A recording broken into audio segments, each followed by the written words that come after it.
Hello friends, it's Jayma Malme here, and today I'm going to document these photos from our silly little elf last year. Yes, I'm still working on my December daily from last year. I was hoping to get a flip through done and share the whole album with you actually last week, but things changed. This sweet little girl right here, my little doggy, we found out that she has cancer, and it was already really far along, and she left us on Saturday. So it has been a whirlwind emotional roller coaster of a week. So I'm going to try to get through this because I really want to get creating again, because being in my craft room and creating is my happy place, and I don't think I'll be able to document her for a while, but this was already done, thankfully. And I'm going to show you what I'm going to do on this page. So this is going to be day 8, and I've already got my little 8. I went and prepared all of my numbers already.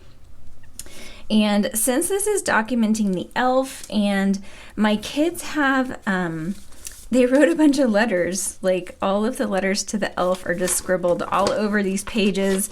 It was sitting on our coffee bar, so there's little coffee splatters all over. But they've got all of these back and forth each night from the elf, or not every night, but quite a few. So I wanted to put them with these photos and just kind of put them with story 8. I've actually decided they're not days per se, but they're stories, because obviously these were on different days because the elf is in different spots. So I've got 7 and then I've got 10. So this is going to be 8 and then 9 on the back. And I wanted to create a little pocket for this guy. Now the page protectors I'm using are side loading, so I could have stuck these in the side, cut them down a little bit more, but I wanted to make them more accessible and kind of make it a feature of the page. So I thought about cutting a slit in the top of the page protector and kind of doing it that way. But then I had this paperboard piece that was left over from a mini album kit that I had from last year. And I thought, you know what, I'll just do page 8 and 9 outside of the page protector, because I do like doing that every now and then. I have another page like that as well, which I'll show you when I do the walkthrough. I didn't do it on camera. But I thought I'll make like a little pocket here, and then I can put these both on here. So I've got the little mailbox. This is from the Christmas collection that's available now, Home for Christmas. And so is this little sticker. I put some anti-static powder on the back so that it wasn't sticky, so I might try to kind of fit it on here. I'm not sure. I don't have a whole lot of space on here, but maybe something like that. These are to the elf, not to Santa Claus, but I just thought that it would be cute to do this because they didn't write a letter to Santa Claus. But I'm thinking that that might work. So here are some papers that I have from the Home for Christmas collection left. And I was leaning toward this one, and I would go pretty high because I can. This is going to stick out the top. Now I did cut 1/4 of an inch off the top, so this is 8 1/4.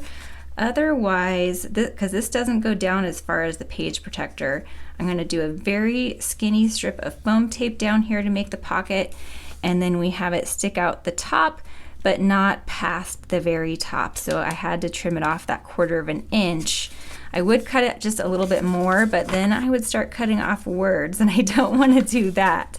So I'm thinking that I'm going to cut the pocket like this, and then maybe bring in a strip. I might even cut it at a diagonal, kind of like that. I was toying with using this paper, but because it's got the mailboxes on it, but I don't think I want to use that. I could use this paper because I have it over here on this side, but that's okay. I don't care about it being super matchy-matchy. I really like these ones together. And then I think that that looks good. The bright red with the elf there. I think I can make that work. I'm gonna go ahead and cut this paper for the pocket, and then we will start working on that pocket. I'll get this book out of the way, and then we can start assembling this. I ended up cutting one of my photos to 3x3 so they would fit better and arranged my sticker, and I didn't like the red on red, so I tried the gold glitter paper as my little border here, and I really liked that. And then I'm thinking I can add this plaid kind of as the background behind the pocket. I think that looks good. It gives a little separation between the reds, and then my papers will pop off the red, what shows of it. So I'm just going to mark here where I need to cut that black paper. I'm going to cut it at an angle like I talked about so that it looks kind of like a fun little pocket. I just liked the idea of the angle there, and then also the way that my photos and that sticker are arranged. It looks good with the little angled piece there. And then for that background piece, I don't need it to go down quite so far, so I'm also going to mark how far that needs to go down so I can cut that little scrap off and I can save that for a card or another layout. So we'll get these adhered, and then once they're adhered, that's when I'll punch the holes in there, and I'll just follow where the holes are on the back of this page so that they match up. Now, this paper collection retires the end of today, actually. If you're watching this on the day of publishing on Halloween, it does retire today. So if you love it, then be sure to check it out right away. If there is more left after the month is over, they may be available while supplies last on my website. But spoiler alert, there are some more Christmas collections or collections that could be Christmas or winter coming out in the next catalog, and I will be showing those to you later this week. There are some really, really great collections and more stamps coming out too.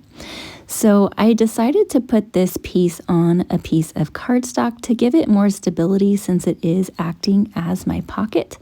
And then I'm just trimming off the excess with my trimmer, just getting as close as I can on the blade to the edge of that paper. You could also use scissors here if you want. Now it's time to construct my pocket.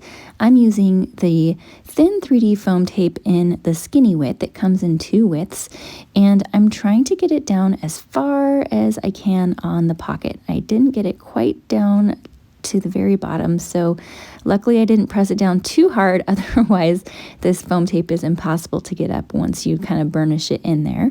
But I decided on the thin 3D foam tape because I'm trying really hard not to add too much bulk to this album.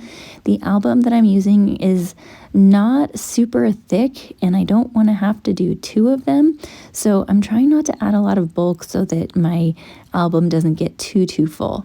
So I'm adding the thin 3D foam tape on 2 sides, and then I'm fitting it in there and trying to decide if I want to add the foam on the side with the holes. I'm thinking that since the holes are there, I wanted to just have it glued flat, and so that's what I'm going to end up doing, and I think it'll end up working out just fine.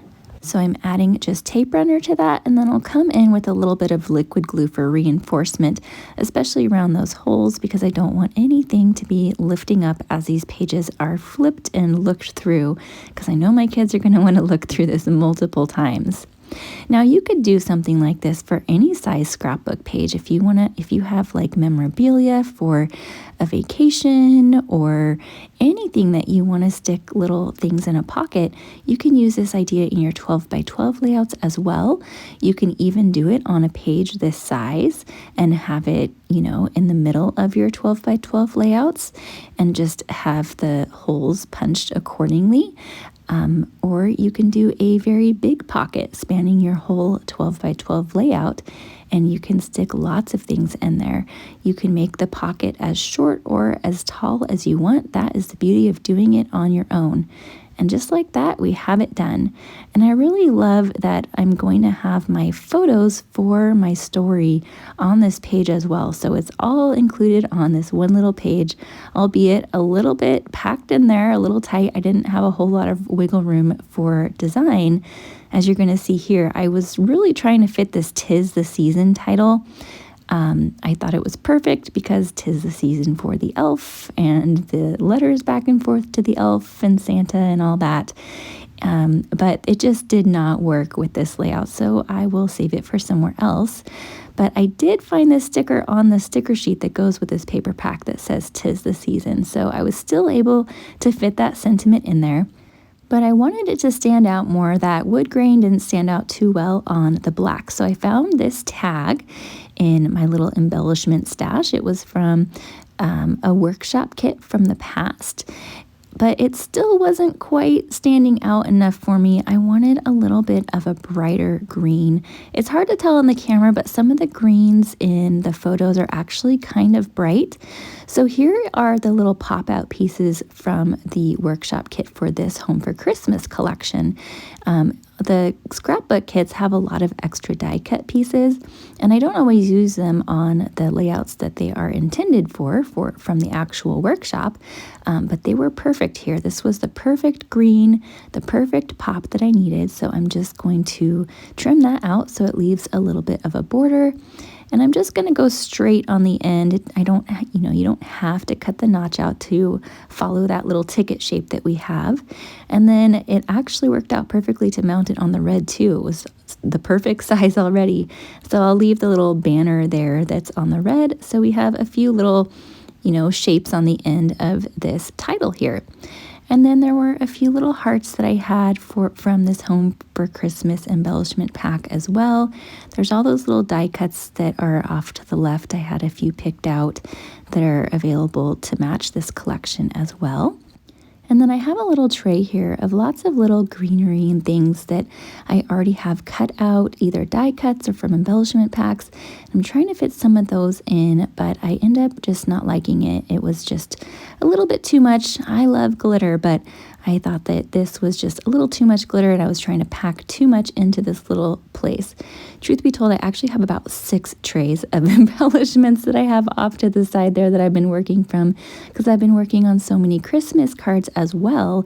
We had our 31 Days of Christmas cards event all October long where the creative design team and our amazing guest designers posted a new card tutorial video class every single day in October. And we have already opened up that replay. So if you missed it and you're interested in well over 100 Christmas card ideas, then check out the link down in the description below to catch the replay.